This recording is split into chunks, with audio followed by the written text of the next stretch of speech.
yo. Lion, that play ability. That play ability, yo. That play ability. That play ability. I see what that play ability.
Good morning, folks. Welcome. I'm Afonso Zian of the Liberia Public Radio and Lpr-Tv. In this special edition here, we will be talking important issues in the community, nationally, and those that are making impact. Stay tuned. Special guest here is Dr. Stefania Forte, an executive director. They're going to be joining me here very shortly. This early morning here, Tuesday, from the New England Bureau of the Liberia Public Radio. Let's take a ride to the southeastern side of Liberia.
Very shortly, we're going to get this program on the way. We want to welcome our viewers and listeners across the globe. Thank you for joining us here this early Tuesday morning from the New England Bureau of the Liberia Public Radio.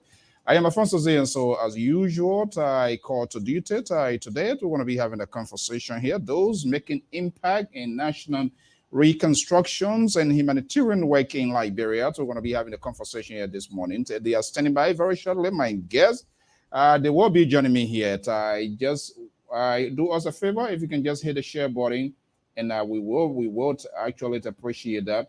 Thank you so much for joining us this early morning. Let's get the program rolling right here.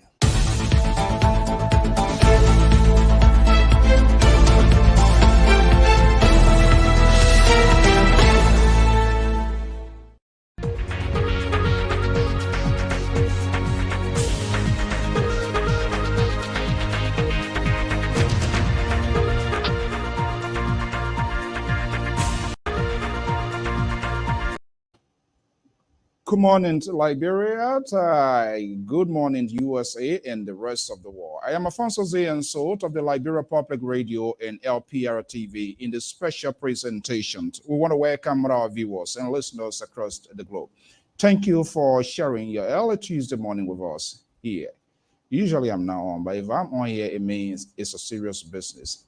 And all it has to do with Liberia and those that are making impact that is visually seen by their work. Well, we're going to be having a conversation here. First time hosting these great people, and it's good. The group calling itself Change Agent Network Incorporated is based in the USA, but is involved in multitudes of developments and initiatives to empower the people of Liberia in so many fronts. Well, the president and the executive director, they will be joining me here very shortly, standing by to join this conversation here. Change Agent Network for short, CAN. The executive director is Dr. Stefania Forte. Is the president and executive director. The executive director is Mr. They're going to be joining me here very shortly. Eric, they're going to be joining me here, and we're going to be having a conversation here. Their work, how this journey started, and why. We'll be having a wide range of conversation here. It is amazing as I peruse through their website. There are so many stuff that they are doing, which worth sharing the conversation with our listeners and viewers wherever they are. So, folks, very shortly they will join me, and I soon they join this forum. So we're going to get this program going here. So let's take a review. Building to University. Recently, she was part of the Graduate Association Women Week initiative. Had a powerful speech, and all of that. The resilience of women of Graduate counted. She called on to Granadians and in fact, by and large, Liberians to involve and empowerment of organizations and the women group. Well, Dr. Forte going to be here this morning, and will be telling us the work of her organizations, what they are doing, and how they intend to do it. It's very, very much amazing to see the set goal from now to 2030, what they intend to do. Where is this all strength coming from, and this resilience of these organizations and their involvement in the reconstructions of Liberia? Well, they're going to be joining me here very shortly. I saw this office. We're going to bring them here, and we'll be having this conversation here. I want to welcome all our viewers and listeners. Thank you so much, Ciara, for joining us. Aaron, Verot, Matadi, and all of you folks here. Just do us a favor, hit the share button. And like we always say here, politics is not all we're going to be talking about here. There are people who are making difference, but they're doing it quietly, without screaming, without yelling, but their physical work is evident and visual from what we see. So why can't we take time to have this sort of conversation as well? And that's exactly what we're going to be embarking on. We are on, and we will continue to do it based on what we are saying. This is the layout, 17 years of hard work. I'm quite sure some of you didn't know. Now you are saying to see what is unfolding across to the length and breadth of Liberia. I'm Alfonso Z, and so let's get the ball rolling.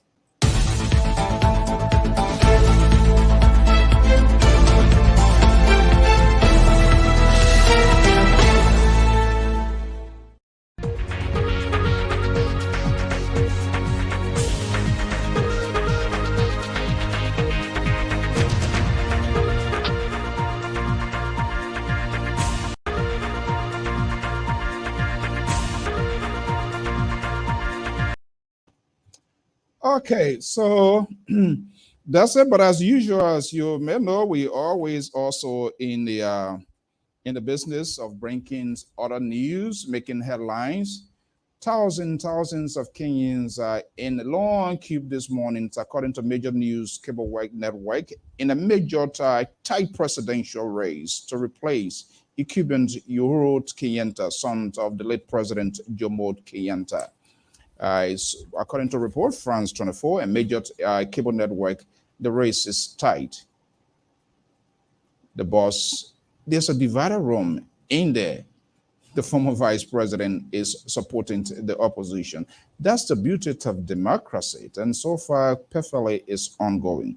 We keep monitoring the news coming from East Africa to Kenya as well. But in the meanwhile, we're going to pivot to humanitarian work that is unfolding unleashing in Liberia by the group called the Change Agent Network. Agent Network is based in the USA, but also is well footed in Liberia, involved in multitudes, empowerment, school buildings, and so forth. Well, the guests, the group are here, and we're going to have this board rolling here. I don't know exactly the goal. Yeah, as a peruse through the website, there's a strategic plan by these organizations. And that's what I like to see. You have a short term and a long term goal now to 2030, what they hope to do and how they are doing it. Besides what they are already doing, where is this energy coming from? How this came into being? Well, the executive director and the president, they are here. Most often, the boss and the owner, they don't work. They don't work together. In most of our organizations, there becomes a power struggle. I'm the boss. You are not. But from all indications and evidence of what we are saying, it seems to be a coordination. But we would like to get it from the houses more. Let's see here. Well, the group are here. I see backstage is the executive director. Mr. Eric Wowo is already here, and the president, Dr. Forte, will also be joining this conversation. Folks, it's 7:59 a.m. Eastern Standard Time right here at the New England Bureau of the Liberia Public Radio. Let's get the conversation going right on top of the dot.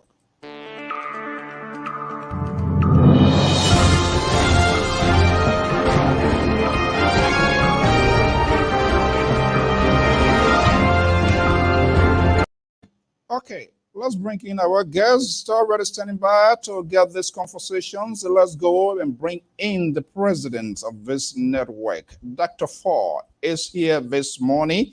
Also, the executive director, the guy who is running the administrative function, and I'm quite sure he's doing what he's supposed to do. This is why he still maintains his job. Mr. Wowo is here. Eric Wowo is also here. Let's bring in family.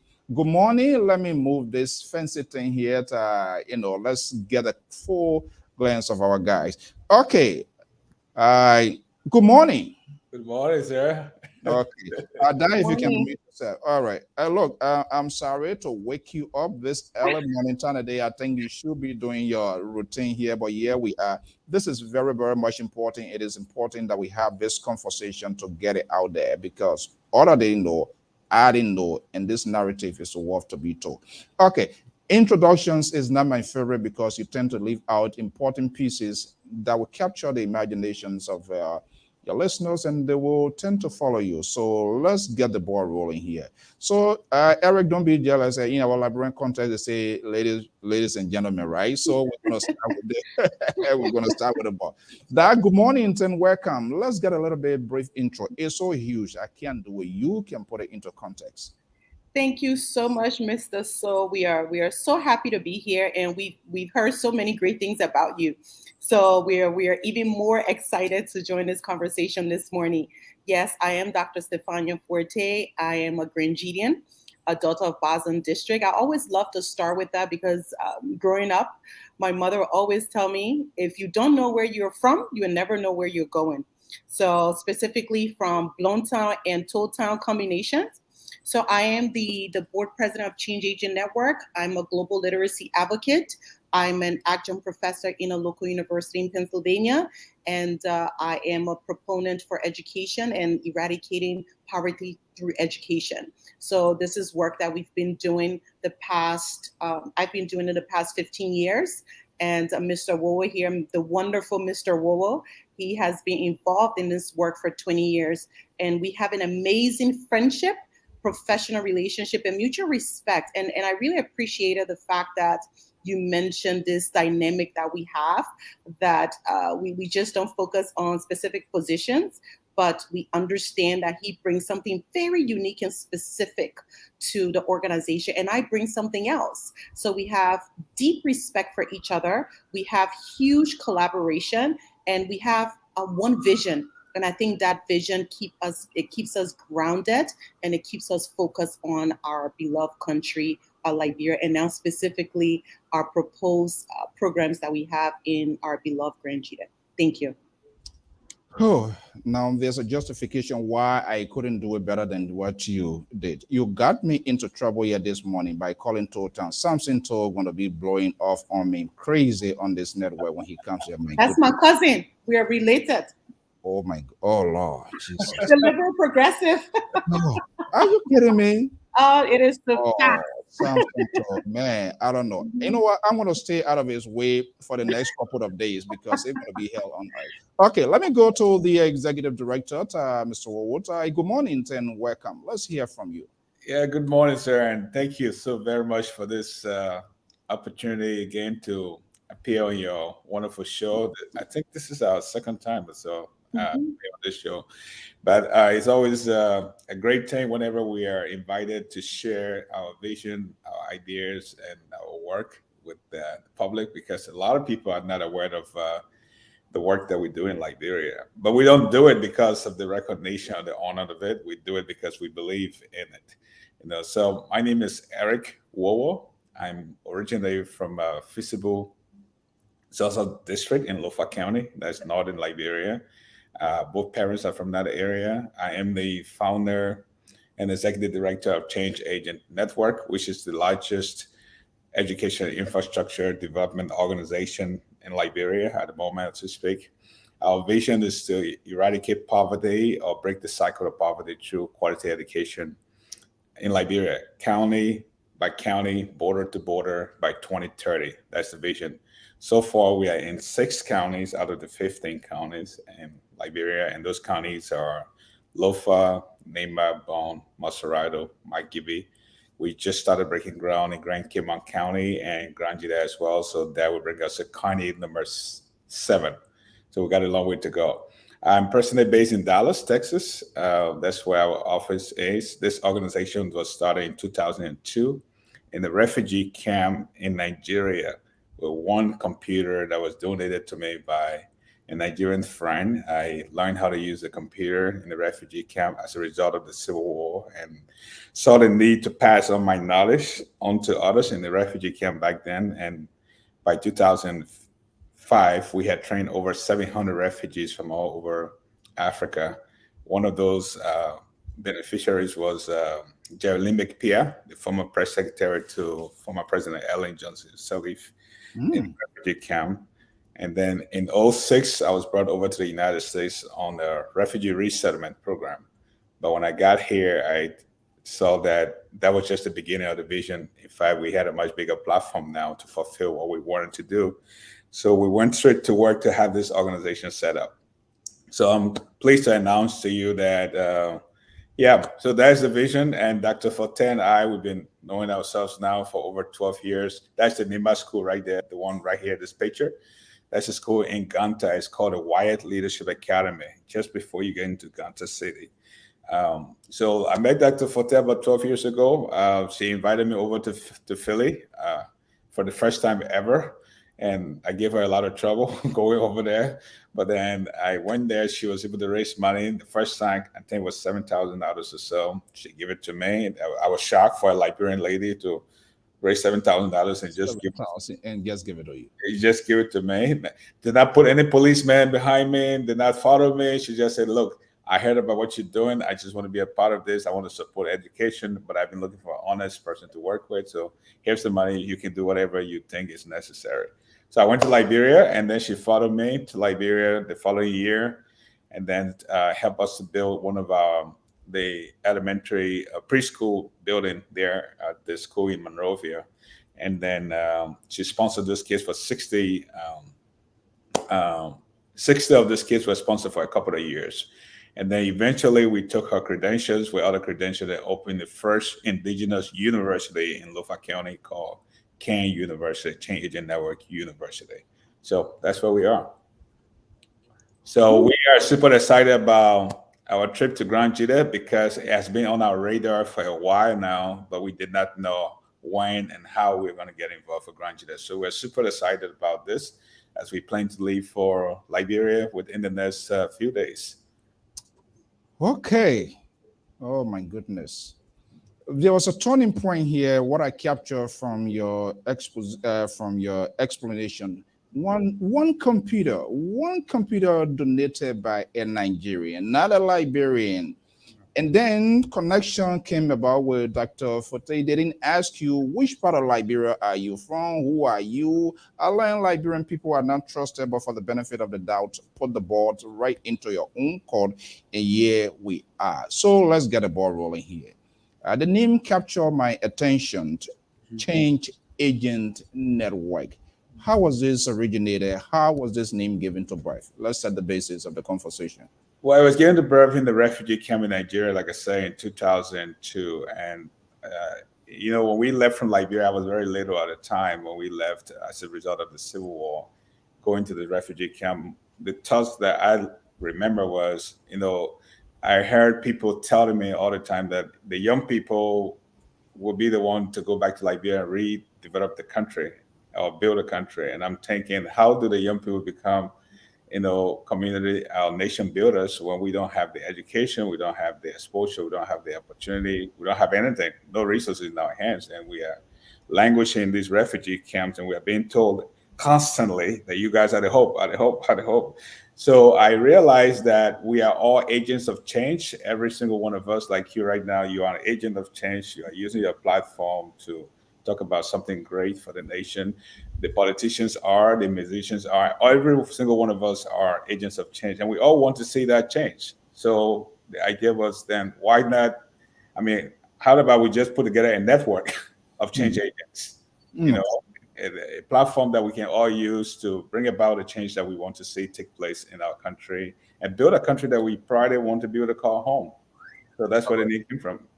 Okay. Let me come to that. If you were to call you to just make it a little bit easier here for me as we flow. We don't entertain here. We tell people strictly what they need to know, and so we are not in the entertainment industries of other network. They are at liberty to do what they can do. Let me get a little bit synopsis of this whole connection, and something captured my attention that is not normal within our Liberian culture or setting. To trust is a huge issue here, and it comes with a lot of connection. Is he from my industry? Is he from my quarter? In fact, I'm not sure that question was asked, and you just went ahead to do what you did to save this organization and with such a sort of huge investment, 20 years investing in training, $3.5 million raised to support. It's not a small task. How this connection came into place, I think it's important that we get this narrative that will potentially change other people's way of doing things. Sure, thank you, Mr. So. And one thing I want to share with you is sometimes when we tell this story, it just seems like it was fate that brought us together, and in some ways, it was fate. And when you have similar vision in life, you would just align yourself with certain people in your life. But what I did as well, and that's what I would encourage a lot of people to do, is I studied Mr. Wowo. I did some research even before meeting him. So it was not just this blind approach to the work and Mr. Wowo and say, hey, here goes my money and let's do work together. I actually was focused on making sure I can connect with people that did not only have the visibility, but had the credibility. So I researched Mr. Wowo. I learned about organizations, the tenets of the organization. I learned about programs that he already constructed. I learned about his foundational philosophy, which is that solidarity over charity work, which means the solidarity work is more sustainable and inclusive, but the charity work is non-sustainable. And there's that dysfunctional power dynamic where we impose our view of empowerment onto other people because we have access to resources. So once we had those conversations, and those conversations were long and extensive, and I learned about him as a man, and I learned about him as a professional. But then also I was able to view the work. I learned about his team. And from there, I decided that this is the best person to present to my inner circle. This is the best person that I can invest because I know that he is really focused on the work. Because, Mr. So, there are many of us that we're in this field. And Mr. Wowo and I will always talk about people who are focused on sustainable programs versus short-term projects, right? And around those short-term projects, you see massive visibility. And I learned that Mr. Eric has something that was just inherently a part of my character and how I was raised to focus on the hard work, to focus on the tangibles versus focusing on all of the rhetoric and the plenty talking around something small that you do, right? So I was fascinated and I was encouraged and I was inspired from day one by Mr. Wowo. So it just was not this like blind approach to his work, but it's somebody that I respected and I do respect now. And he brought something very, very unique to the table. And I will share this with you too, Mr. So without talking too much, because you can see this is what we love to do, is Mr. Wowo, all of his work in 20 years, he has never met, and myself too, we've never met one president. We've never met major government officials that we can say, okay, we need something to elevate our work. We did this from this grassroots movement and effort. This is for the people, by the people. It's predominantly donations from the international community, from Westerners to and the Liberian diaspora to our country, right? But this is work that is unusual. Yeah, this is definitely the essence of what grassroots movement looks like. We've never met any president. Eric Sada went. Charles Tillotson. Yes, Tillotson, you're right, correct. Pat Chancellor passed by him. Ellen Johnson Sirleaf passed by him. Now, His Excellency George Weah. So we've never met any of these people. And what we are trying to share this message here, it doesn't matter if you have government intervention or relationship with them. We all are change agents. We all have the responsibility and the duty to use our resources, our academics, and anything we have to contribute into a specific sector in our country. So that's the history of Mr. Wowo. That's how we met. And the respect has never, it only increased from the day I met him. So I just feel privileged to have somebody like this in my life that I can enhance me also professionally and in my personal life. Wow. And from what I see, the intro and the kind of person he is compatible with the missions of his change network. I think that could be one of the reason. Okay, so let's see here, and I take it through, but I like to hear it from the house's mouth. You never met government officials, you never met high people in high places. All your work is strictly with donors and people who trust and believe what you do. Why you decided to go that route? Is that okay? Are you speaking to me, sir? Well, yeah, it's a teamwork here. So the reason why we decided to go that route is that I believe that the building of a nation is not just the sole responsibility of the government. It's all of us responsibility. We are all Liberian. I'm from Lofa County, and it doesn't matter whether you are from the south, the east, southeast, north, or whatever. The problem that we face in Liberia is massive, and it affects all of us, regardless of our backgrounds, our qualification, our titles and position in society. It affects all of us. We all want education for our children. We all want healthcare for our children. We all want good roles. So these are things that I believe that should be easily able to unify us around a common cause. And to do that, you don't need the president to come all the way to lo-fi. Lo-fi is going to develop and have electricity, which we don't have, and have good roads, which we don't have good hospital, which we don't have. It will be the Lofians themselves to lead that way. The government, I believe, can come alongside and help. The international community can come alongside and help. But until we lead the way, none of those things are going to happen. Then secondly, I've also noticed over the years, from research, that most of the schools, most of the institutions we have in Liberia were built by non-Liberians. Even include public buildings. Some of the public facilities that we have over there were donation money that came to Liberia. And then I see that whenever you get something for free from somebody without the involvement of yourself and the interest from yourself, you don't take it seriously. You don't appreciate it. So as a result of that, we have a lot of schools, other institutions like the Riggs Institute, the Rock International School, the Conrad Mission, the So Clean Mission, that right now are all in disarray in the country because the original missionaries that went to Liberia, Westerners that built this institution, the moment they left the country, everything went down. Everything went down. We struggled with it because it was not a solidarity work wherein we had something to put in, something to contribute, something. It never brought any value to us. We did not take ownership of it. We're never involved with the process. The people brought their money and built this thing and they left. And it just went down the drain. So I felt like the best way to go to sustain the kind of vision would be to have this solidarity work, collaborative work in partnership with the local people. I cannot change your life without your permission, without your involvement. And that's the difference between charity and solidarity work. Charity work is you don't need to agree. I'm just going to give you some rice. I'm going to give you some water to drink. But if you truly, honestly want to change a person's life, you don't change their clothes. You don't change the kind of place they live. You don't change the kind of food they eat. You simply change the way they think.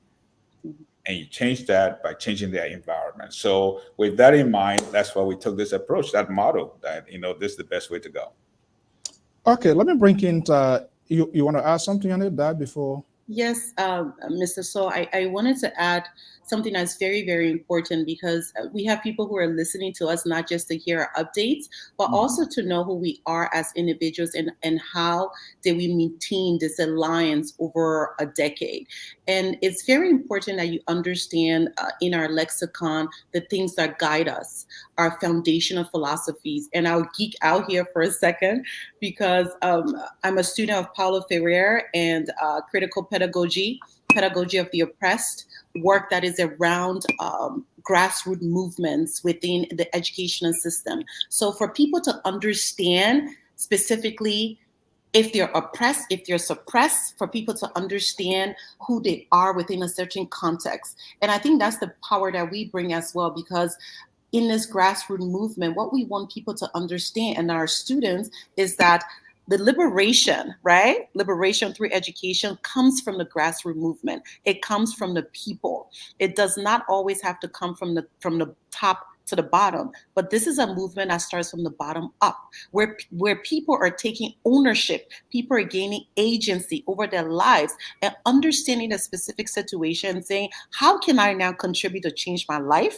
How do I contribute to change my society? And also that I have a responsibility and duty. So those are the things that we're trying to inculcate within our curriculum, within our schools, for our students together to almost become us, right? To become all of us, you, Mr. So included, that we're replicating ourselves and we're also having students that are becoming better than us, because this culture of dependency that Mr. Wu and I will always talk about in Liberia sometimes, right? The everything is imported. The international community gives us money. We have our educational system. A lot of those infrastructures are imported or they were developed from people in the West. So how do we take ownership of the narrative? How do we take ownership of our educational system and not just sit in a peripheral and criticize and look and say, this is what people are doing right and wrong. But how do you insert yourself now and become an active player? So these are the conversations that Mr. Wu and I, we have all the time. And we also make sure that how can we use now these philosophies to provide our students with a robust academic experience. So to put it into context, the notions other people like for people to define them, that's something you undo. You guys adequately to define yourself, and that's what really normal person should be like. Because when people define you, it's hard to it's hard to undo it. So it's like you get ahead of the game. So okay, I see. I you a lady. It's very strange because most people at certain levels, you know what? Let me just build my own wealth. Let me just empower myself for my family, children. But you seem to spread out your talents, your innovation, uh, your creations, and every part of the country gradually is getting the sense of what you hope to do. 18, about 18 schools, if I'm correct, in what, in 6 counties? Yeah, it's more than that actually. We have some schools in the works right now, and those 18 schools are across the country. There are some that are directly under our management, and there are others that we call partner schools. Okay, partner schools are those schools that, for example, you have a piece of land, you want to build a school, but you don't know which engineer to hire or who to help you build it, the infrastructure, or to set it up. So you can reach out to us, and then we help to build it and Oh, turn over the keys to you. So some of those schools are in that number, and at the moment as we speak, we have some schools that are not included in that number that are under construction at the moment. Yeah. So, but the ones that we run and that we are in charge of, the operations of those schools, there are 5 schools in 5 different counties. And like I said, the Nimba County School, which is the Wire School in Ganta, the Ken Leadership Academy in Lofa, Zaza District, the AAA School in Bangabong County, the MS Leadership Academy in Kakata, Maikibi County, and the Harvard Grade School in Monrovia in Lower Johnsonville, Jacobstown Rehab. okay. So then that brings to mind, because from your guy from the intro, talking to government, more or less donors and people who believe what you're doing. And one of the key things in our country sustainability, it's institutions, structures that we put in place. I guess you have a workforce, people on payroll, correct? Yes, we have about 300 nationwide. This includes teachers, administrators at the various schools, caregivers, janitor securities across the country. And that's why we believe in this, because those are 300 out of the unemployment rate in the country at the moment. And we don't have to be government officials. And I can say 1,000 more out of, because those people, they can sustain their family, they put food. Exactly. Where is the resources coming from, Dr. Forte? How are these people being paid and to get her going to where you're going? I never heard one, probably I missed those footages or whatever. Teachers, people going on strike, they're not getting paid. I now try to sound political here, but it's the reality. Sustainability is key in our it's very, very vital in society. So how are you getting this done, or how are you guys getting this done? This is the way it works. Dr. Forte will speak to that briefly, but what we do is that we come into a space like we are going to Grand Gila right now. We are not going to go to Grand Gila if the Grand Gilan people themselves did not invite us. We must first be invited. It means someone must open the recipient must open the corridor. The corridor. And you do that by giving us the piece of land, to have the school built. And then what we do is that we raise the resources in the U.S. because most of these people in rural Liberia are focusing really in the rural part of the country, don't have the financial resources to buy building materials or the things that are needed to have the infrastructure built. So that's where what we call a high impact donor stepped in. Maybe the person could be a professional, an entrepreneur, a business person, a politician, a church, a religious guy steps in with the money. And then their money is used to purchase building materials and then pay for labor and transportation to have the infrastructure built. Once it's built, we move to the next level of the work, which is to hire and recruit our staff that are going to work locally. And they all have to be local people. We don't people. You don't import people like how politicians import voters and stuff like that. No, we don't do that. We are doing a piece of work in Lofa, like what I'm hearing, Grand Gila. It means the local there will be in charge of. They'll be in charge of their own work, and we work with them. And from the get-go, we set it straight that, look, we're not going to be responsible for your salary coming from America. We're going to work with you based on your local economy, because the country is different from place to place. the economy that works in Ganta, for example, would not be the same that works in Banga. Right. So it's based upon your local economy, and we look at the economy as to what we can do to empower you so that it becomes self-sustaining locally. So we collect minimum fees from the parents, minimum that is affordable, because we believe when you pay for something, you attach value to it. But when you give it one for free life, I said, there's no free life, so free life. You already have the free life by we exactly. You didn't build a building. We built a building. So that's already a donation that we have given you, but it's a sustainable. It's teaching you how to fish, than to give you fish. So most of the problem, I can just tell you upfront, the reason why we have so much problem in Liberia was actually founded, you look at it technically, by an NGO. The ACS was an NGO. It was not a government entity. It was an NGO. But because they handed everything for free, from the beginning to the Liberian people never took ownership of their own country. So we talk about this a lot. Yeah, that's true. Yes. Yeah, free, live free, die free. You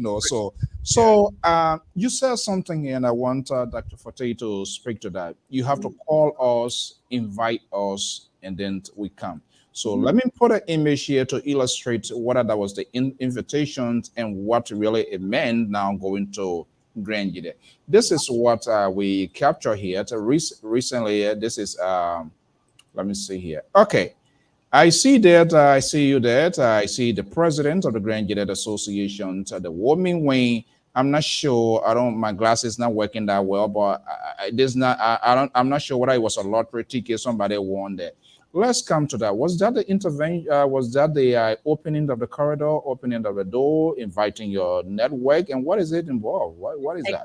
Exactly. That is a perfect example. So it started with my invitation as a guest speaker at the National Convention for the GGAA. And a few weeks before that, Mr. Wowo and I and our leadership team at Change Agent Network were trying to discuss the next county of where we'll have the construction of one of our large projects, right? Which we call education and empowerment villages. And as the interview and the conversation progresses, we'll share more. Why do we call our spaces academic empowerment villages versus just building schools? So we were talking about how, he's from Lofa, from Zosa district. We went there, we built this beautiful university that he talked about, he mentioned earlier. So I'm looking at him and I'm saying, the next county should be mine, right? We should go to Grand Gide. So I'm just throwing it out there because I know we're thinking about Sano, which is amazing, but if we can just kind of go to Grand Gide first, then transition to Sano, that'd be a great strategy. So we discussed that. Then you see how life happens when you speak something out and you're in this work for a long time. It just aligns itself. Things just start to organize itself, because there's that divine intervention that comes. So I was invited to be the guest speaker, and I think it was time appropriate because we have even more experience, we have more expertise, we have a lot of work to demonstrate our credibility and not only the visibility. So it's almost like as a daughter of Grand Gide, I was ready to enter this space because I had specific credentials, but not only, the theoretical part, but I'm a practitioner and I was ready for this space. So it was just this divine moment now that made it possible that I was the guest speaker. So I entered that space. And before becoming a guest speaker, I talked to Mr. James Ubuti, who is the president of the GGAA, a great person, great professional relationship we have. We talk all the time about, his vision for the county and for the Grand Gide community in the diaspora. So I told him, I said, Mr. Ubuti, he told me, he said, I was thinking about someone and I thought about you because I've been following your work. And I said, Mr. Ubuti, before I come, I just want to share with you that I'm not really interested in just being this guest speaker that comes in and speaks English and talk about all of my many credentials and impress people, then leave. This is a specific space for me. That's why I just don't do a lot of guest speaking events, because I want to focus on the work. I want to roll my sleeves and get my hands dirty and want to be known for that. And that's what Mr. Wowo and I have in common. So we cemented the fact that, once we get to Kansas City, Missouri, we're going to propose the Leadership Academy. And then subsequently, the Grand Gide Women Initiative they're part of this. They're a wing of the GGAA. After we have multiple meetings, and I was in charge of Ways and Means, they approached us and said, you know what? We are ready now to transition. We can get more into that in the conversation. We're ready to transition over these funds that we've been holding for 10 years, and we have the land. So going back to circle back to that part where you talked about being welcomed or being invited, Mr. Eric mentioned as well, that was that invitation. They have the land, they had the deed, it was prepared, they had some initial funding, which we are going to match, but they were ready, because that's what solidarity work is. We can't just come to a place, oh, because my name is Dr. Forte, Mr. Wu, been doing the work for 20 years. To me, he's one of the #1 construction people in the country that I trust. So now we're going to impose ourselves in a specific context. We don't do that. We have to be invited, because this work is all of us holding each other's hands and doing this work together, because sustainability starts from the beginning. So we're just not going there to build a school, but we're building these viable economic and academic spaces where we're going to leave, for the Granjida people, is for the Granjidas, by the Granjidas, and that's what sustainability is. So if one day, Mr. Wu and myself, we decide, you know what, we just don't want to do this work anymore, nothing will collapse. Everything will remain erected, and everything will remain functional, and then the work continues. So it's not around the individual, because you see a lot of our work in Liberia is around the individual, but we have built an institution that if we're not there, this work continues. So that was the invitation, and we feel so blessed and privileged to have received that invitation from our county. Oh, somebody writing here, how about Bassa? So get ready, more invitation. I'm telling you, going to be coming your way. But I think there's also fair to mention here, there seems to be, from what I'm hearing from you guys, there seems to be a standard set. So don't, your invitation you're preparing, don't just prepare it must have also a backup plan to say, well, wait, talking about Martians and sustainability, we're talking about now, like in the case going to Grand Gide, whatever project are going to be initiated, I'm quite sure there's a lengthy conversations whether it even qualifies it's on your own program, and it's the value it brings to the community, the dwellers, and all of that. What next? What is the sort of arrangement in terms of you build it and leave it within? Will you continue to provide that expertise? And if so, how long before because our people, they can't hold something for a period of time. You put it here nicely, well painted, everything. You take it, you tell your body. Next day you come, it crumbles because lack of management. So what is your network building it? How long do you stay with them, to make sure that it's durable and it be there for a while? Well, let me go first, and Dr. Forte can follow. Between Dr. Forte and I'm specifically in the highware area. So we have defined our role. She's the educator. She has a PhD in education, curriculum development. That's her field. So my area is the infrastructure. Without the infrastructure, nothing exists. You don't have education at all. In Liberia, we lack infrastructure nationwide. There's no infrastructure to do anything. So right now, going to Granjida, it's my responsibility to ensure that the buildings, the infrastructures are erected, and after they've been erected, and then Dr. Forte will step in with her team to bring the software, to introduce the software into it. That is the hiring of teachers, the staff, what to be taught in the school, the operational aspect of the school, sustainability, all of that. We're going to sit now around a formal table and discuss that. After it has been built, we are not just going to hand over the keys and say, well, nice meeting you. Thank you for the work. Goodbye. We are going to the next county. We're going to remain engaged and fully involved with the school, the day-to-day running of the school. Although we're not going to be in the driver's seat, like running it ourselves, but we're going to closely monitor what's happening. So that has worked perfectly for us in Bon County, for example, at the AAA school. That school is the leading high school in Bon County right now. In fact, they won several national quizzes and yeah, in Bon County, AAA school. So it's working. It has worked in other places, and we know and believe that it's going to work in Granjida. So we will operate it with the cooperation of the GGAA and the local people. in Grand Jida for probably the first 3 to 4 years, help with every logistical supplies like school buses, school supplies, whatever they need to get everything off the ground and running. Okay. For example, Mr. Toe, when you meet somebody in a car accident, for example, it's not a time to tell the person, be serious, it's your way of life. The person is bleeding. The man dying already. The man dying already. So it's not supposed to get the man before you tell him to be serious. Be serious. So that emergency, that first aid approach is what we're about to start. Mm-hmm. We are going to rescue. We are going to the aid of these people. It's not time to tell them, say, be serious. You'll take care of yourself. No. We are going and rescue the person from the accident, take them to the hospital, stabilize them, stop the bleeding. Once the bleeding stops, after a month or 2 in that hospital, you start to ask the person a question about where they live, what they were doing for living before the accident occurred. And then you can eventually help them to move from that stage of aid to a place of rehabilitation and eventually to development.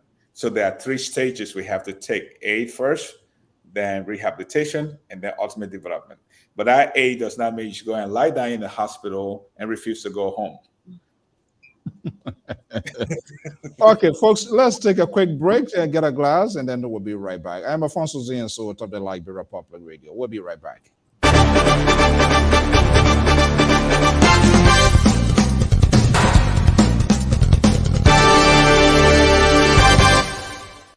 You've worked for months to bring your or your client's event to life, but unfortunately, the world had another plan. In reality, the only thing you lost is the venue. We take your vision for hosting a virtual conference and bring it to life online. No matter how complex your agenda is, we produce a smooth, engaging experience. Call the Liberia Public Radio today and schedule your event. Our number is 682-433-8802. If you prefer to submit your request via email, please send the request to liberiapublicradio2012@gmail.com. Our staff are standing by waiting for your phone call.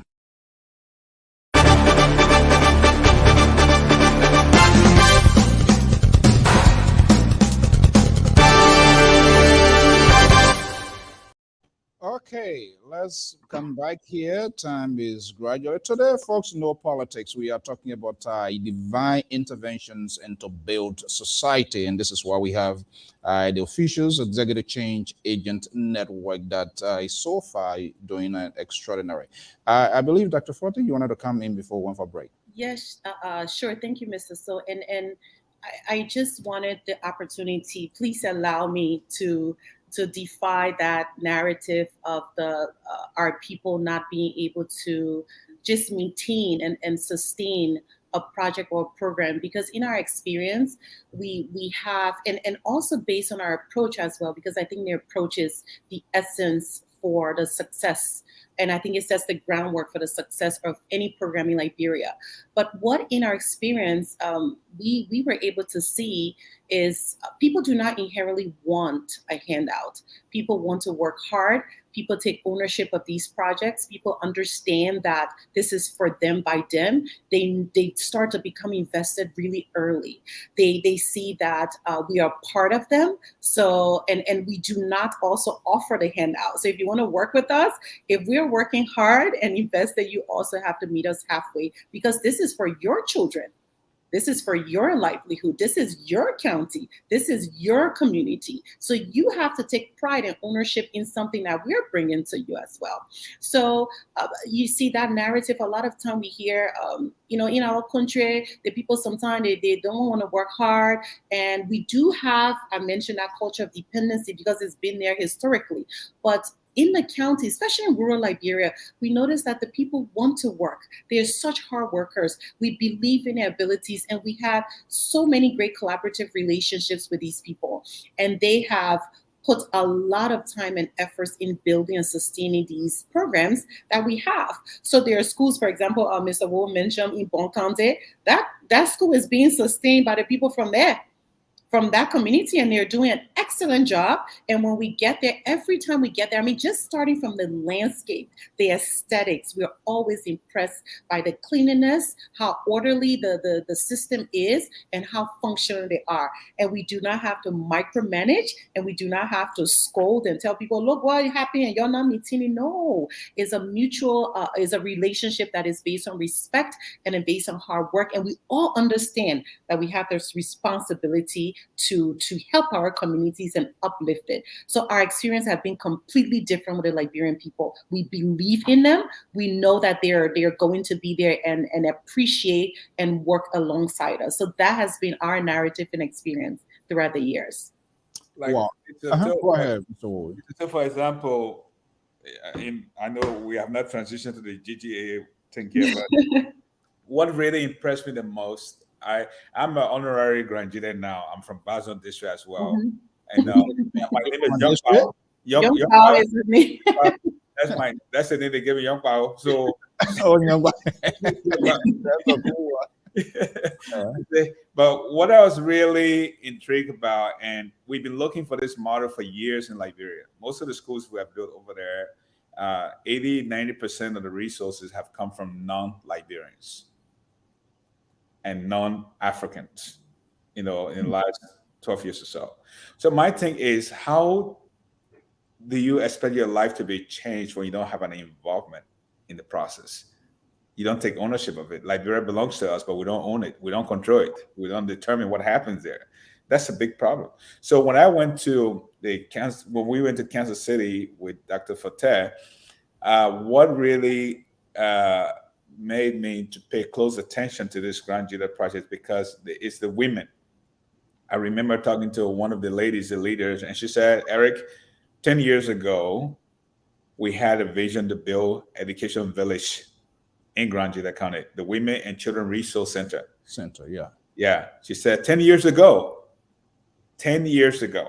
That was before even President Weah became president in Liberia. That was before I even taught, almost around the same time that I met Dr. Forte. And she said, we have the land, we have probated the deed. We went over there, we acquired the land, we have everything, we have some money sitting in our account. I'm like, this is the way to go. This is it perfectly. It meets your criteria right there. Yes, it met the criteria right there. And she said, we are waiting, whatever fundraiser you need, we're going to work. We're going to keep working with you guys until the place is built. Okay.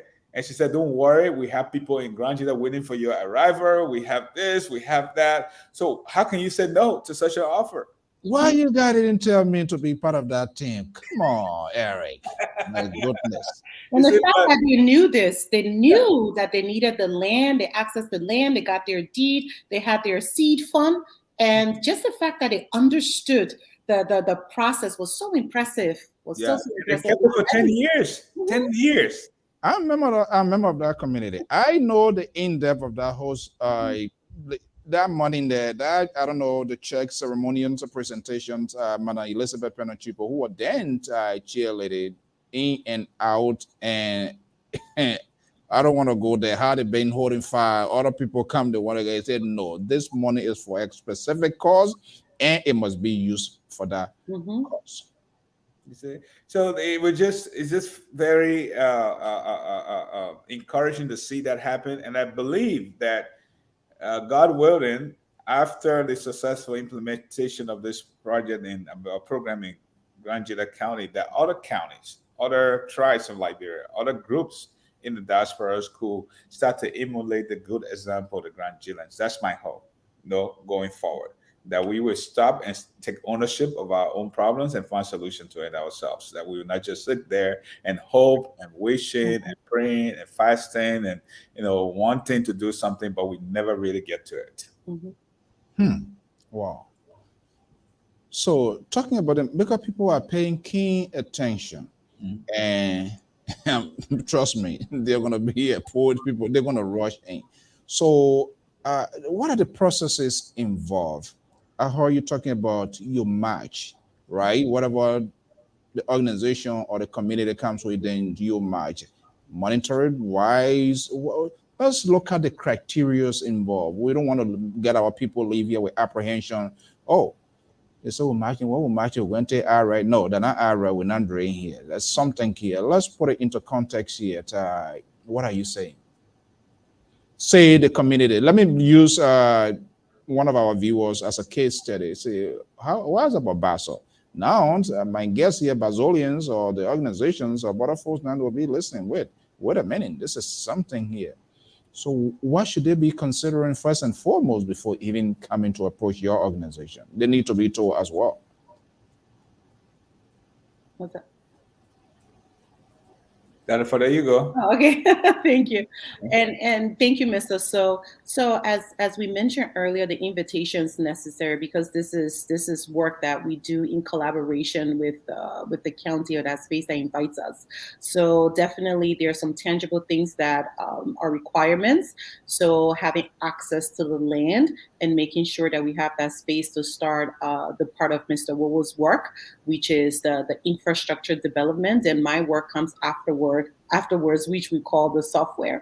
So then we have different agreements when it comes to funding. We may have some spaces like the Grand Jury Association right now, we have a dollar for dollar match. And within that, we are going to set up a budget. We have different phases. We have, for example, phase one, then to not overwhelm the process, right?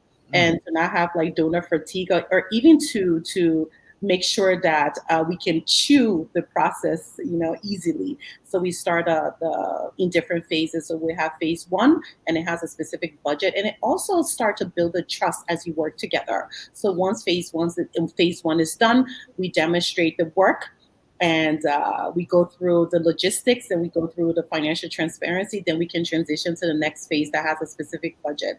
But we also, other than within our financial contribution as well, we bring things like school buses. A lot of our schools have school buses, and that increase the population of our institutions.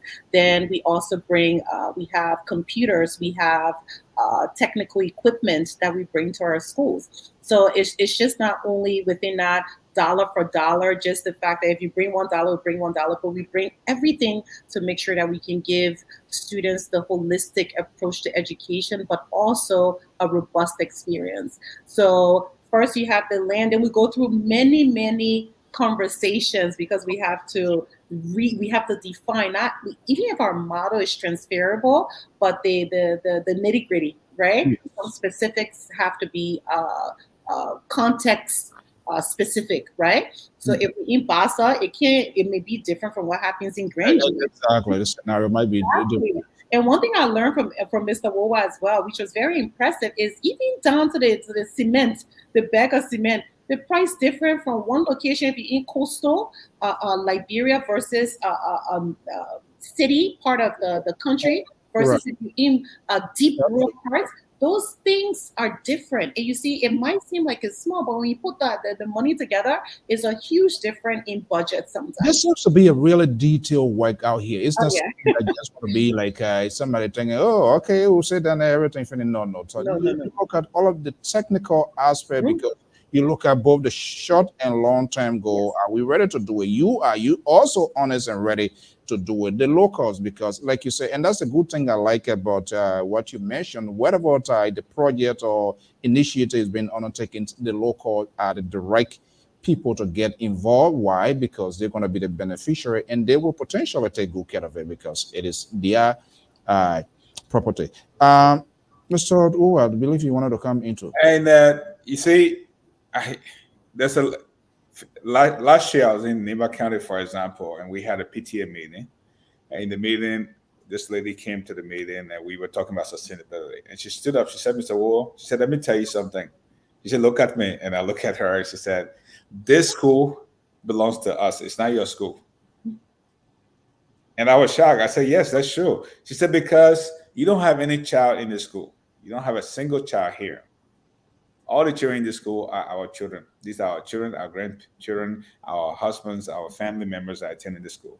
And she said, secondly, the school is not on wheels. It's not on tires. that the way you brought your car, and when you're ready to go, you go and jump in that car and just go away. This school is not going away. It's not going away. You cannot get angry one day and say, well, I don't like you people anymore. I'm going to take my building out of here and I'm taking it to another county. The school is here to stay. It's on our land. It's in our community. It's for the benefit of our children. So you don't need to beg us to do this. You have done the greatest work by bringing the school to us. We've been waiting for school in this community forever. Since Liberia was founded, we've been waiting. And you've helped to fulfill that vision. So we have no choice to come alongside you. Feel free to come here. And she said, one more license, she said to me. She said, you are from Lofa. You in Nima. Yeah, you should be going to Lofa to build a school in Lofa, not coming here in Nima County or going to other county. For the fact that you jump over all the other counties and you came here, we're ready to work. It's an added value.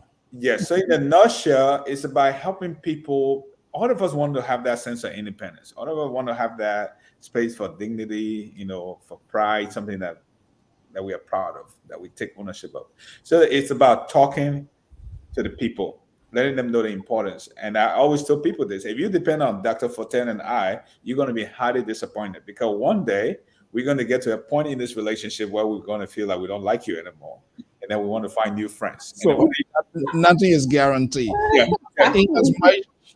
And I like that straight shot. I mean, hey, don't see the smiles on my face. Doesn't mean I'm not sweating yet. Yeah. One day we might say we don't like it. Or now. it will be terminated. Yeah. One day something may happen health-wise, family status could change, and this time that I have to go to Grand Judea may no longer exist, and somebody else will have to continue with the work. So let's be realistic, right from the get-go. Like, for example, Mr. Toh, we leave for Liberia on Thursday. Okay, that includes flight tickets. We have to pay for hotels. We're going to be going to Grand Judea. We had to provide transportation for ourselves, food during the rainy season. During the rainy season. Oh my goodness. So the $10,000 that was given to us, a night or two ago, for Dr. Forte and I ticket just to go to Liberia is around $4,000 already. Or more, yeah. If not more. And hotels, accommodation are not included. So when we talk about data for data, we are even bringing more than the data for data. I've been talking about how you're going to gas a vehicle to leave from that place to go. Mm-hmm. The team, everything.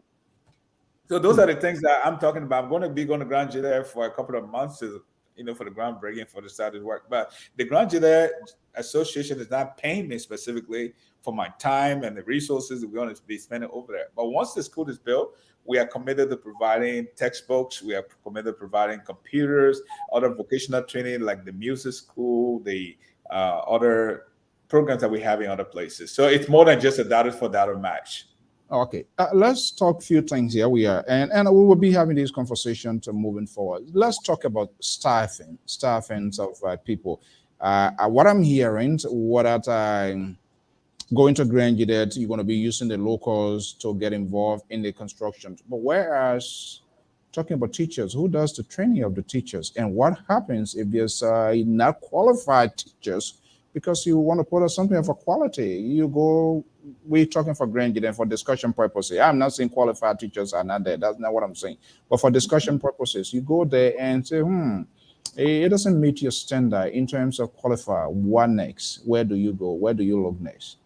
So what we do is we start having relationships and partnerships with teachers associations and just all of the National Teachers Association, Ministry of Education very early. So we start this vetting process, this discovery process, the research now. So that's work that I'm doing now, even before getting to the county, to see who I can access in those leadership positions, to start a discussion and to see what do we have, right? What do we have there available? And also I'm a board member of Teach for Liberia, which is under the umbrella of Teach for All. You know how they have Teach for America, Teach for Nigeria. So Teach for Liberia, I'm on that board as well. And they train teachers to become just more skilled and technical teachers in specific discipline, but it also teach them leadership. So you can see our network is extensive. It's all in education. It's all in teacher training and having access to those professionals. So having that extensive network, we do the research early. We now go to the space. We now try to meet the individuals. Then from there, we can figure out if teachers need extra training before, who we can identify. If we have teachers from nearby counties or from different parts of Grangita, because accessing different spaces in a county is also difficult because of road issues. So Right. having teachers that can move from one district to another or from one town to another, and see how we can now put all of these professionals in one space. So as Mr. Wowo is doing the infrastructure part of it, the hardware we call it, I start that early, because even if the teachers have the C certificate, they are qualified when it comes to their credentials, we have to make sure that they have extra training. So we provide that, and we also make sure that we can give that sub-training in the specific discipline. They have to understand the curriculum, they have to understand our foundational philosophy, they have to understand also how we place a premium on intensive reading. So teaching teachers how to become reading specialists and provide intensive reading services for our students in elementary school. So that is work that we start now, and so far it's been good, the strategy that we've used. So we expect it to be I kind of like it. It seems to be a sort of simultaneous process while the infrastructure guy is making his plan. That other contingency plan is there from you as an educator. So there's no wait and see attitude. Okay, let's finish the bidding for it. Now we start finding teacher. No, it's moved concomitantly. Wow. Okay, that's good. Yeah. This is why we built a university in Lofa, and hopefully we're going to have it replicated at other places like satellite campuses, across the other schools in the country. At that university, we have education as one of the major programs that we introduce in the university courses there. And the reason is I want to be able to train our own teachers. So when we get into Grangita, if we see the need that teachers need to be sent over to Lofa, or the university in Lofa need to move to Grangita in order to produce our own, then we will look at that and make it work. It's contingent upon what is want to be available, or the scenario that want to be involved. Right. And then secondly, we do take people from the United States, professional teachers and others, to go over there on a short-term workshop training, provide training to our locals there. And who expense? The organization has spent. That's part of our contribution. We say data for data. That's it. Not even that. I think that 25 cents for 25 cents for that.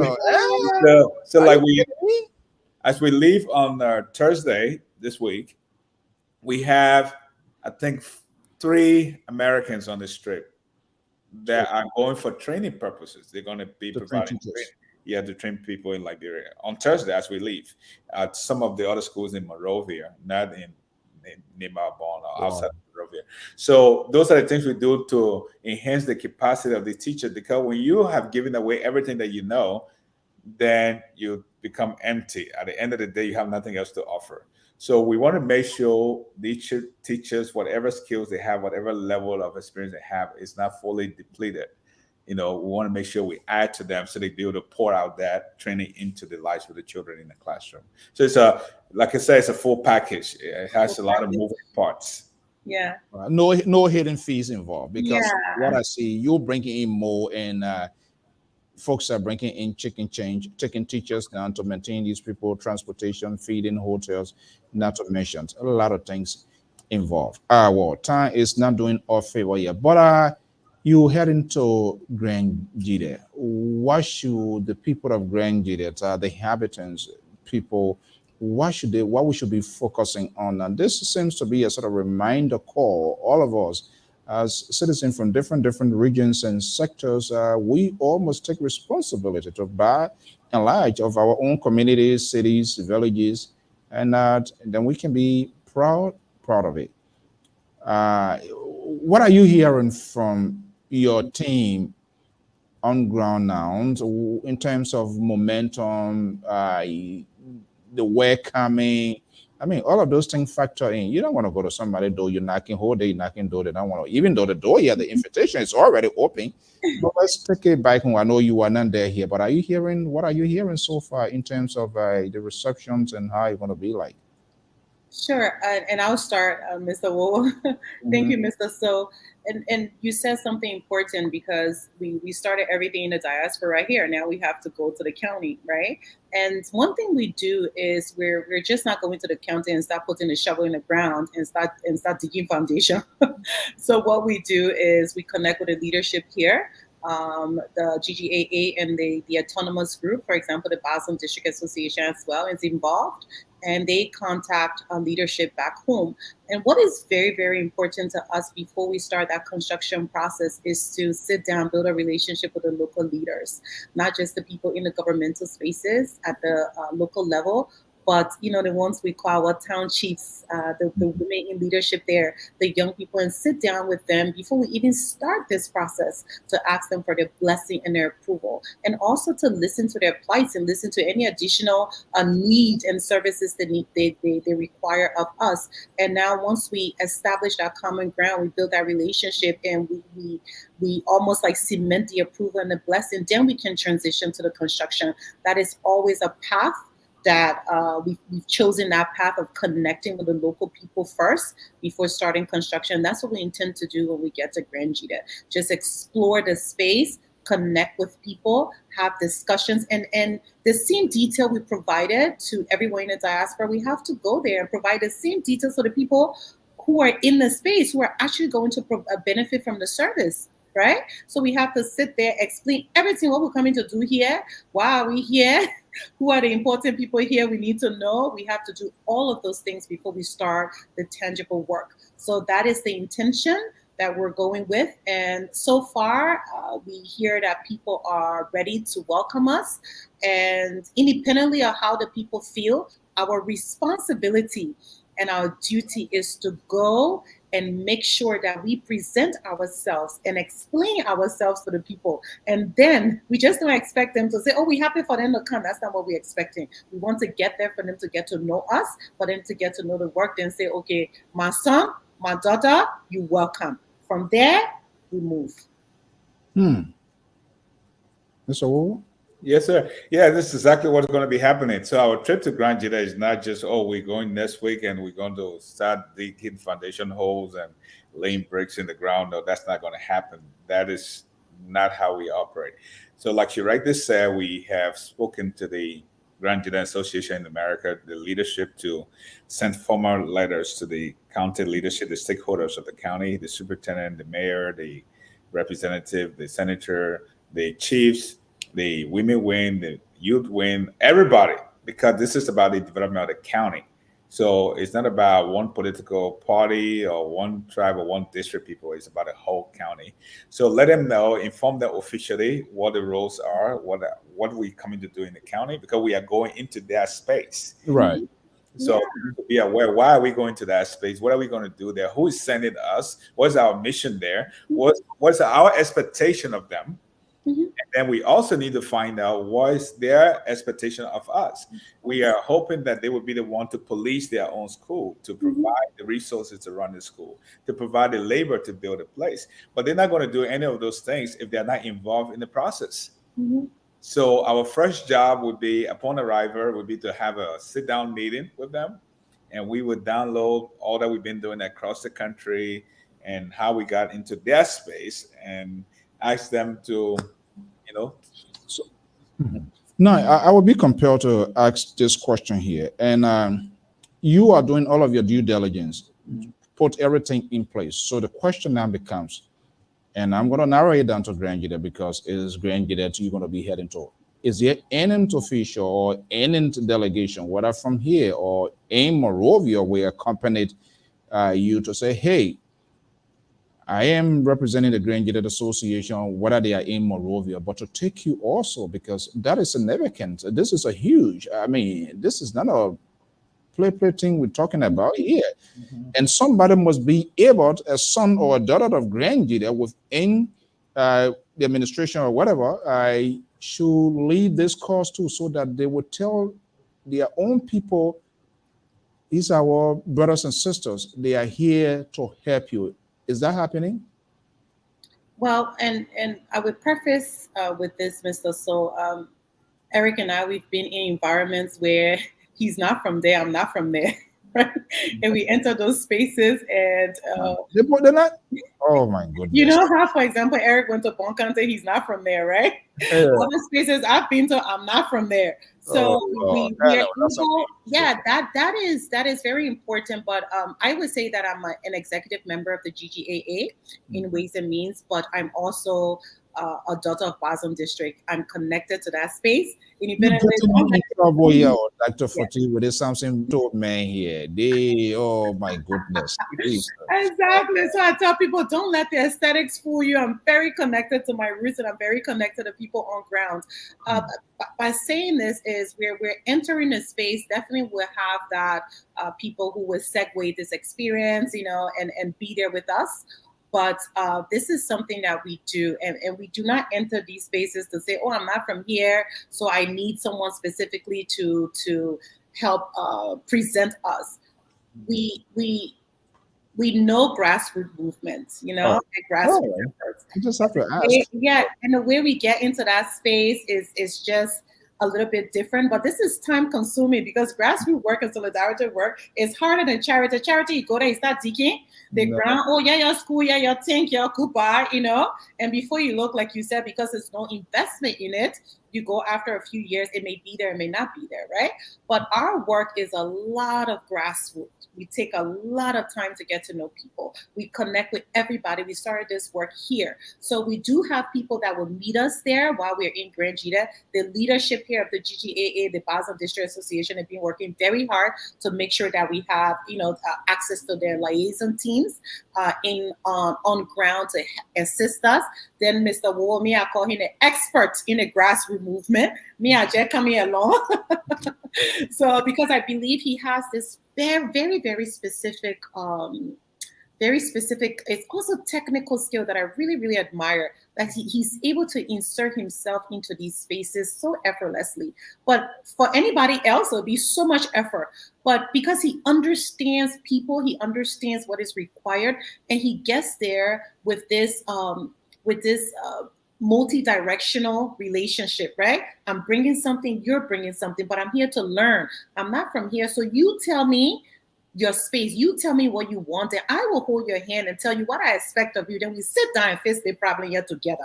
I'm not here to come solve your problem, but we are here to solve the problem together. So once we enter that space, right, with just those practices, it usually works out. I don't see it happening any difference in Grand Jita. And just to tell you this last thing, I'm so excited. I'm so excited to go because this is different from all the other projects. These are spaces I can't wait to visit exactly, where my grandfather was buried, visit those spaces that, as a little girl and even now growing up, you hear them. My mom said, oh, we're important. We did this when they opened a farm. We were here, we were there, where their formative years, those happy times where they experience it. And just to be in that space for me is very, very special. I think it's going to be some sort of emotional visit also attached to that, because some going to be looking at they want about some woman here from Grand Jita. Those are not a kind of deliberate stereotype, but people need to know. Okay. Another thing here, I know in this country is attraction. It's attraction in terms of we go to job, we seek job and see what is involved, benefits and here and there. Maybe there are some teachers from Grand Jita, they are in Morovia because they also want to get a sort of attraction in terms of salary wise, professional. So their pay system is now good. They're not even getting a. Let me ask you, your teachers, are they getting paid on time? And I think I'm going to kick the can down the road because I say that no any strike here.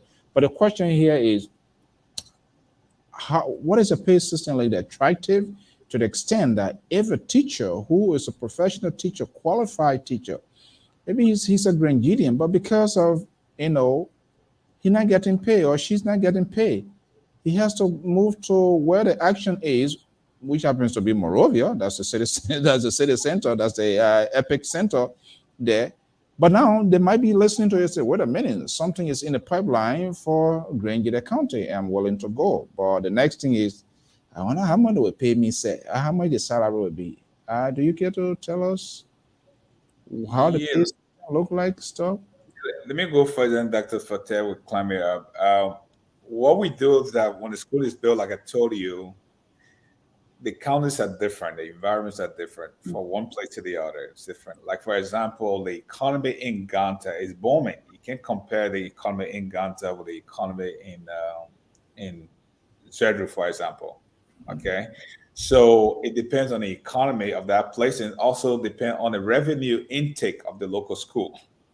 Okay. Okay, so the salary is determined by those two factors, key mainly the economy and the revenue intake of the school. So if the school is built in a very remote area where you have probably 15 or 20 students, then you have to be able to pay your staff according to how much you expect to come in.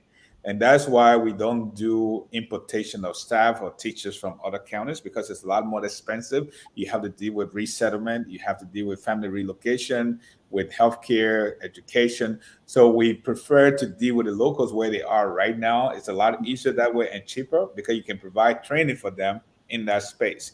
But if you took somebody from Monrovia, for example, Mr. Toll, to Grand Gila County to go and teach, the person have to move with their entire family. You pay their way, and their children will. Yeah. And if the relationship doesn't work out, for example, like they are not able to perform according to your expectation and you fire them, then you have a problem.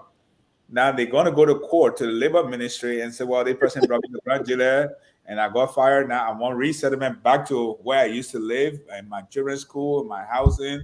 We've been down that road before. So right. Okay. And also, Mr. So, I would like to add the fact that we really value our teachers, because we know that these are the principal technocrats in the educational space that are, responsible for the curriculum and molding the minds of our students. And also having teachers within the community, it just extends the education of the child. Because something simple as you're walking to school and you guys are not doing the right thing, and the teacher, he coming from the other direction, he's walking there. He may scold you guys, or he may tell you guys, "You're doing your homework this morning. How are you doing? How's your family?" Or they have access to the parents. Some of our teachers will go to the parents' homes and say, "Oh, we didn't see so and so this morning. How is everything?" And there's that personal connection to the community and the family. So it transcends finances, because people are invested, they know each other, and the teachers now also have the follow-up, right? And involving the PTA, because we know, based on research, parental involvement in education actually enhances the child academic and literacy experience. So the teachers are able to convince the PTA, convince the family to say, okay, y'all come to this meeting. This is what's going on with the child's education. This is where they need help. This is how you can participate, because the teachers are from that community. And also there's the accountability factor, because if the teacher's not doing a good job, the community will get involved as well. Well, the time is not doing others favor, but it's good. It's better late than never. We Lpr, Liberia Public Radio. We are Forte in Liberia, correspondent in Grand Gila as well. We are correspondent in Lofa, so we're going to be, with your permission, we're going to be following some of your work. We need to tell the story. I don't know how many of us knew all of this sort of extraordinary sacrifice, giving back to the community, society. All I see here is strictly empowerment. Define yourself, know your own destinations. Don't like people to tell you who you are. You can better explain who you are and what you represent. Guys, I want to thank you so much. We will continue this conversation from time to time. Hopefully you will make yourself available. You see here, how peaceful this conversation was this morning. No name calling, no 5,000, no 35,000, and you not vote for it, you vote for it. It's humanitarian, giving back to the community, and these are things that we need to also focus on. Let me start with you, Mr. Executive Director. As we are about to exit here, what is your message? Not just on it Grandidians, but to Liberians by and large. Well, my message to all Liberians is that we have to take ownership of our country. I think we believe in our mind that Liberia belongs to us, but whatever belongs to you, you control it, you build it, you love it. And whatever you love is going to cost you. Love is never free.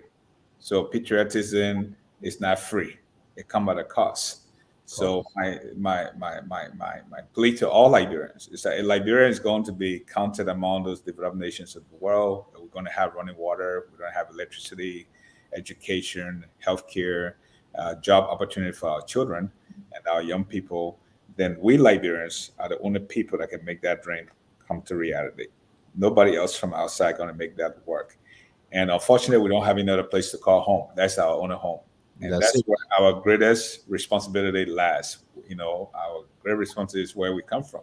So true success is defined by the success of your successor. So if we are successful in the space that we are in today, the successor, which is our children and young people coming after us, if we are not setting them up for success, then we are already a failure even before we get there. We have already failed.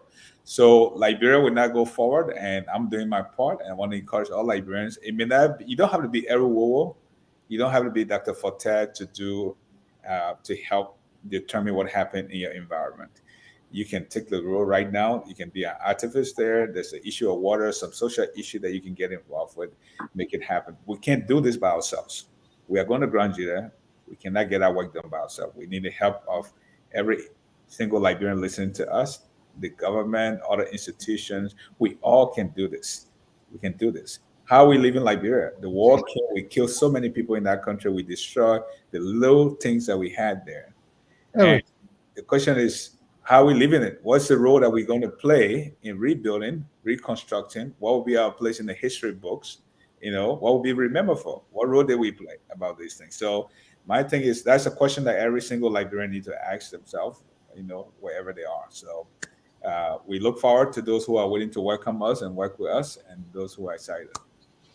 Okay, Dr. Forte, I know one of the key things here, and hopefully it's I prayed when you return for us to have that conversations because it has some sort of correlation with what you are doing. You as an educator trying to bring the young generation. Trauma is something that we cannot ignore. The sort of factor, the impact it has or it does have on the educational systems of the young generation. We're not hearing people talking about that, but it's a different conversation. I don't know what it is. There's a commendation in your program. Hopefully, when you get back here, we need to have that conversation because it's going to be a lengthy one. But I want to thank you so much for your time. How are you leaving us here this morning? What's your closing statement? Yes, thank you so much, Mr. So. Definitely, I will welcome that conversation around trauma and how we can play an active role in peace building that will lead us to sustainable peace, because that's part of our work as well. And I have a lot of information that, with excitement, that I would love to share and with you. Yeah, at the next show. So it'll be my pleasure. Sam Central will not be here because he will want to bring total conversation here. So just to let you know, he's not part of my life. He will fire me here this morning. Here, I'm a conservative and blah blah. That's who he is. I'd love to be on a show with both of you together. We are polarized, political orientation. So thank you. Sorry. Okay. So Mr. So and also Mr. Wowo, many times we'll talk about, and Eric and I, we call it the exodus of the young Liberian, right? Or the Liberian youth. We see that when it's time for DV, the passport bureau is full. Our young people are leaving the country. Our young people cannot wait to leave the country when they have an opportunity, because in reality, we don't have much to offer them. So when they have the opportunity, they want to come to America, they want to go to Europe, they want to leave, they want to run away. And because as people in leadership, all of us here, we have to recognize that we don't have much to give them in the country. Right? When a young child barely can have access to quality education, when they've done their education, they barely have access to higher education, before I can even say employment, right? So we just have our young people wandering aimlessly in the country. So one thing Eric and I, Mr. Wowo and I, we try to work on in our small little space here is to provide our young people with the opportunities to start thinking about who they are, to start thinking about, Mr. Wowo mentioned patriotism. What does it mean to be a patriot? What does it mean to be a Liberian? How do you become a change agent? How do you become involved in a grassroots movement? How do you find innovative ways to become an entrepreneur and solve small issues starting from your communities? Because once you have people understanding these concepts and turning it into practice, then you will have young people that want to stay in the country and participate. Because now you hear the rhetoric about I'm a revolutionary or I'm this. What does it mean? What does that mean for you? Okay, how do you manifest this into real life. So all of the the political rhetoric we hear, all of these abstract theoretical concepts that we hear in the mouths of our young people, and I love listening to them because they're able, a lot of them are great speakers, but what does it mean?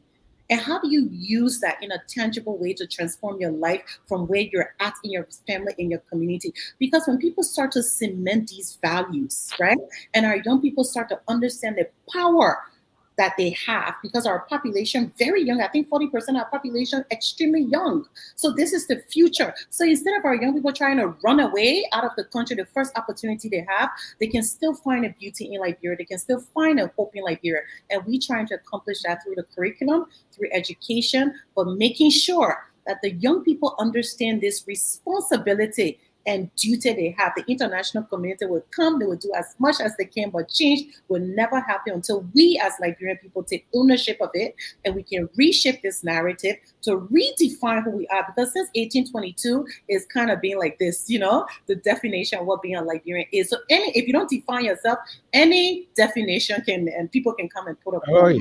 So that's what we're trying to do within our educational system, and hopefully it can ground our young people, and within a few generations we can start to see these ramifications of changes that will stem from our institution. So our lay corner that we're trying to make a little bit of difference. And Mr. So, I remember this morning we exchanged text messages, and you were talking about your team in Liberia touring our institutions, and we look forward to it. I really want you to see Mr. Wu in his elements. I really want you to see me.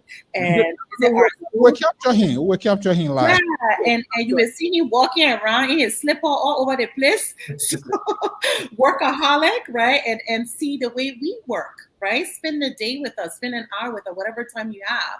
And you can actually see our people, talk to our students, talk to our teachers. We can come talk all we want here and how great we are. But the people we serve are the ones that can tell you if we're doing a good job.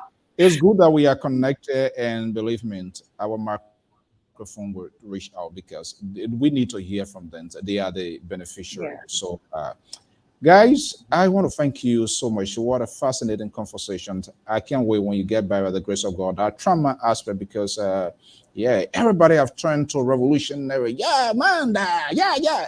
When that age is cut off, you know where that hand can go up because everything just going to go behind your back. Yeah, so I believe here you are trying to shift and change the narrative and put people in the right path.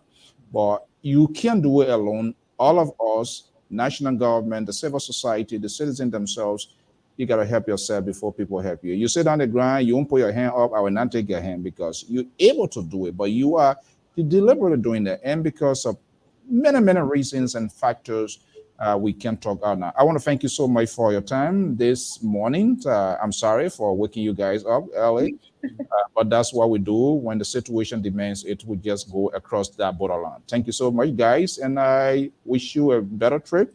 And I will connect. We will let our team know, and so that we'll capture some images that start coming from inside Liberia, not just on the ground yet. We have people in Lofa. We have our guy in Lofa as well. So we can reach anywhere. Thank you so much, Dr. Forte, for the enormous sacrifices and time, energy, effort. And you, Mr. Owu, integrity is irreplaceable because of that computer that was donated to you, not by Liberian, not American, but Nigerian. And I guess that Nigerian to confide and trust in you. And guess what? That computer has exploded. It has opened the corridor. It is breaking into a lot of things. Thank you for being so committed and being a good guy. Thank you. Trust me, from what I'm hearing from this lady, he says, Google this, I can do everything. He says she's searching there, background check for us. Yeah. And that's how this connection came. And I want to say thank you for maintaining such a relationship. Very suddenly, we see this kind of relationship live because sooner or later, the owner man want to, who they bring in, then you want to overrun somebody who get a house. But that's not to be the case. And this is what we want. We want coordination, teamwork.